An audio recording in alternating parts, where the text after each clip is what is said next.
একটা হাদিস আপনাদের সাথে আমি শেয়ার করবো, আজকে আলোচনা করবো। শুধু একটা হাদিস।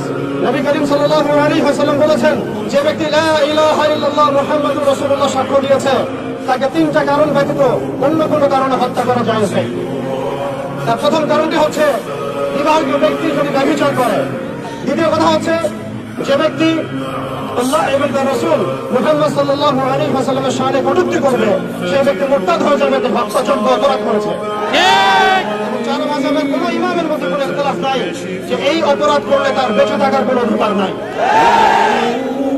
তৃতীয় কথা হচ্ছে যদি কোনো ব্যক্তি হত্যার বদলে হত্যা করে, অর্থাৎ নিরপরাধ ব্যক্তিকে যদি কেউ হত্যা করে, নিরপরাধ ব্যক্তিকে যদি কেউ হত্যা করে, তাহলে তাকে আল্লাহ সুবহানাহু ওয়া তাআলা দুই ব্যক্তিকে দেখে হাসেন।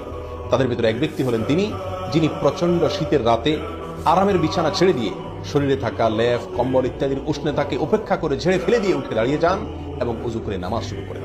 এই ব্যক্তিকে দেখে আল্লাহ সুবহানাহু ওয়া তাআলা হাসেন এবং তার ফেরেশতাদেরকে বলেন, মা হামালা আবদি আলা মা সানা, কিসের আশায় আমার বান্দা এত কষ্ট করছে?